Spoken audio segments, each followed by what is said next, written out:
Once again welcome back to my channel Swapnapur classes. आणि आज आपण पाहणार आहोत पहिल्या व्हिडिओ मध्ये आपण काय पाहिलं होतं, सर्कल. तर पहा, लक्ष द्या. सर्कलचं हे काय आहे, सेंटर आहे. हा, सर्कलचं सेंटर आहे. पहा, हे काय आहे, रेडियस. हे डायमीटर. हे काय आहे, कॉर्ड. हे आपण पहिल्या व्हिडिओ मध्ये सगळ्यांनी पाहिलेलं आहे. रेडियस 3 असतं तर डायमीटर 6 असतं. रेडियस जर 4 असलं तर डायमीटर किती असतं, 8. तर आज आपण काय बघणार, सर्कल ऑफ द सर्कम्फरन्स. काय बघणार आहोत, सर्कल ऑफ द सर्कम्फरन्स. थोडं पॉज कर. तर पहा, आज आपण काय शिकणार आहोत, सर्कल ऑफ द सर्कम्फरन्स पाहणार आहोत. सर्कम्फरन्स म्हणजे काय असतं, पहा आता हे काय आहे, सर्कल आहे.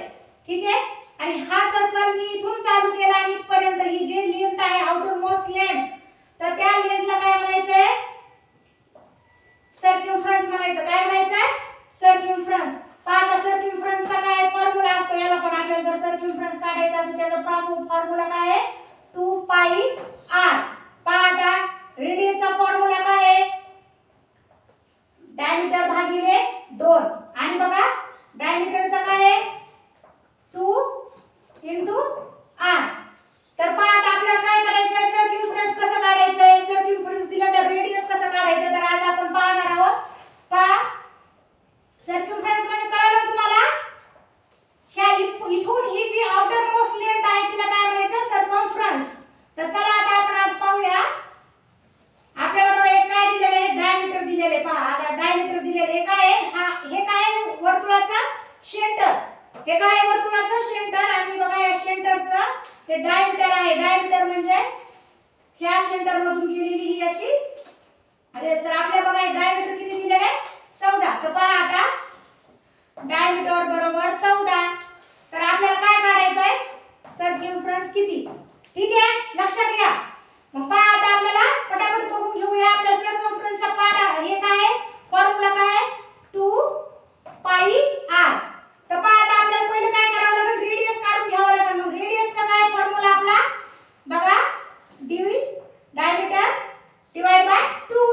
तर आपला डायमीटर किती आहे, 14 भागिले 2. बे कबे बेसाठी 14. म्हणून आपला रेडियस किती आलेला आहे, 7. तर पहा मग आपण सर्कम्फरन्स काढूया. सर्कम्फरन्सचा फॉर्म्युला काय आहे, 2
7 1 जा 7, 7 5 जा 35. पहा आता 2 2 जा 4 आणि 2 2 जा बघा 4. मग किती आले इथं 44. आणि आता आपल्याकडे काय राहिले मग आता 44 into 5. म्हणून पहा 44 into 5 बरोबर 2 2 0. म्हणून आपलं सर्कम्फरन्स काय भेटलं आपल्याला 2 2 0. लक्ष द्या, कळलं ना गणित